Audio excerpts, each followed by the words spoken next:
Hey, I'm Diana, and I was 13 years old when my mom took a job as an in-house maid for a wealthy aristocratic family, which meant that I moved with her into a beautiful castle on the countryside. Frankly, the servants' quarter we slept in was tiny and without heating, so I had to use 3 blankets during winter to keep myself from freezing. I loved it though.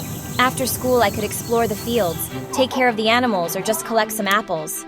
I also became friends with the nobleman's son, Alfred, who was 3 years older than me. He sometimes took me hunting, which I loved, especially during winter when it was freezing, because then I had an excuse to snuggle up to him. He was really cute, and I knew he liked me. Yet he never made any advances towards me until I turned 14, where he took me to a ski chalet in Zermatt.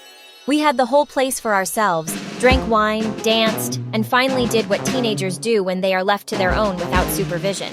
It was the start of our relationship, and when his mom found out we were dating, she even let me move from the servant quarter into a beautiful guest room. I felt like I was a royal myself. Yet not everything was perfect.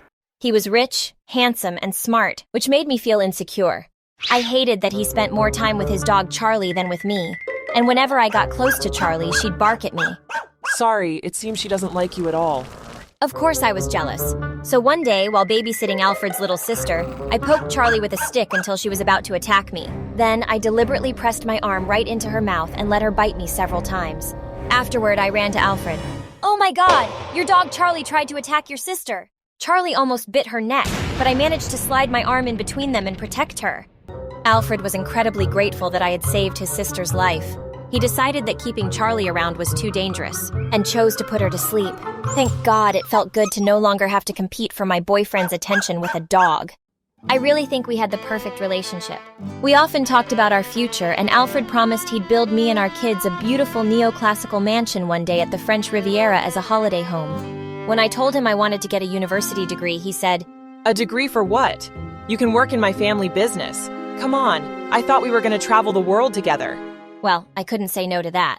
So from ages 19 to 24, we did nothing but having fun, partying, and exploring the most remote corners of the world.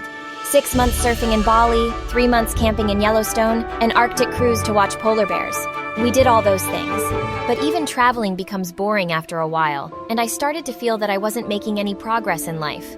I followed my friends on Instagram and saw them finish their degrees, get their first jobs, or some even got married. It felt like I was falling behind, and so I pressured Alfred to finally propose to me. He gave in, and a week later went on his knees to give me a stunning engagement ring. It was the happiest day of my life, and we immediately went back home to share the news with his parents. His mom seemed happy at first, but a few hours later pulled me aside. "You can't marry my son. You're not a good fit." "Huh? What do you mean?" "Look, I'll give you $400,000 US if you leave him. Just make up some excuse, break off the engagement, and run away." "No, I can't do that. I love your son more than anything." That's when she lost her patience and called Alfred into the room. "I won't let you marry the daughter of our maid. You want to make the laughingstock of all my friends? You either find an educated, well-mannered girl from a good household, or I will cut you off from all financial support." Alfred argued with his mother the whole evening until he gave up and told me, I'm infinitely sorry. I love you so much, but I just can't cross my family. If you want, I'll also give you some money to start a new life.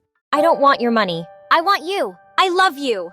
His mom interrupted me. "Here is your suitcase. Leave now and don't contact my son again." It's so unfair. I had to get a job and move into a small apartment. It's been 8 months now since Alfred and I split up. I haven't tried dating anyone new because I'm still hoping he'll change his mind and come back to me, although that seems increasingly unlikely.